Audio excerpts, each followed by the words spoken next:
Швейцарын хөгжлийн агентлагийн санхүүжилтээр Монгол Улсын засгийн газар, Нэгдсэн үндэстний байгууллагын хүн амын сангийн хамтран хэрэгжүүлсэн гендерт суурилсан хүчирхийлэлтэй тэмцэх төсөв.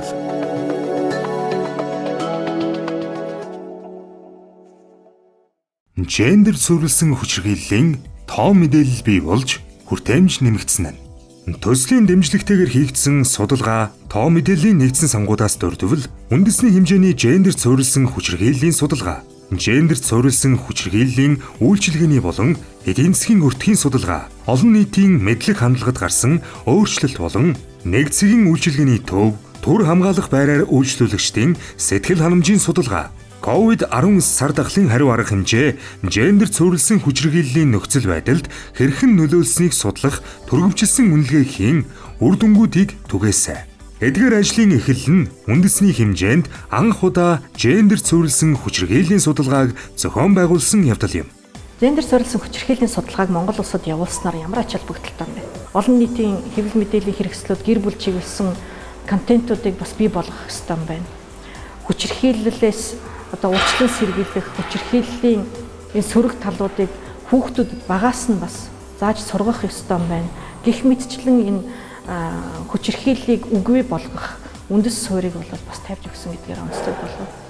Төслийн хүрээнд цагдаагийн ерөнхий газар дээр гэр бүлийн хүчирхийллийн дуудлага мэдээллийг бүртгэн дүн шинжилгээ хийж холбогдох байгууллагууд болон олон нийтэд түгээдэг боллоо.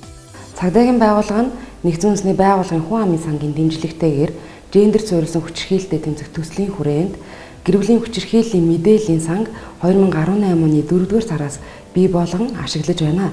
Энэ програм нь өөрөө цаашлаад цагдаагийн байгууллага бий дааж ECS програмд тогтмол шинжилэлт хийгдснээр гэр бүлийн хүчирхийллийг илрүүлэх, таслан зогсоох, шалгаж шийдвэрлэхэд хохирчийн аюулгүй байдлыг хангахад хамгийн чухал үр дүнтэй ийм зүйл болсон юм а гэдгийг хэлмээр байгаа.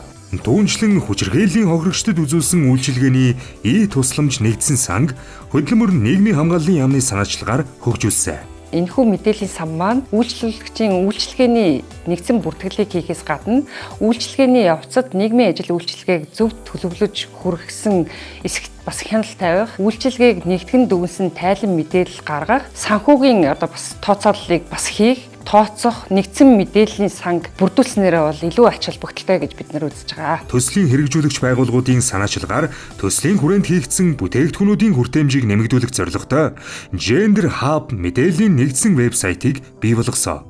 Вебсайтыг гендерийн үндэсний хорооны вебсайтад нэгтгэсэн бөгөөд өнөөдрийн хүртэл 14,000 гаруй хүн хандаж 3,700 гаруй хүн хэрэгтэй мэдээлэл татан авч ашигласан байна.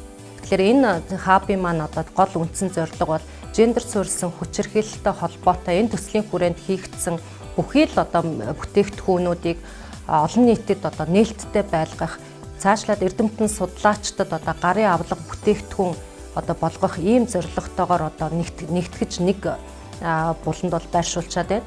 Тэгэхээр энэ мэдээллийн санг бид улам цаашид өргөжүүлж, хэрэглээнд оруулж, тогтвортой үйл ажиллагааг хангах чиглэлээр бол гендерийн үндэсний ороо голлох үүрэгтэйгээр бол ажиллаж байна. Дээрх судалгаануудыг хийн гендерт суурилсан хүчирхийллийн талаарх бодлого боловсруулах, төлөвлөх, төсөвлөх, шийдвэр гаргахад шаардлагатай нотолгоо, тоо мэдээлэлд дүн шинжилгээ хийх, ашиглах, үндэсний чадварыг сайжрахад төслийн зүгээс бодиттой хувь нэмрээ оруулсан. Гендерт суурилсан хүчирхийлэлтэй тэмцэх төсөв.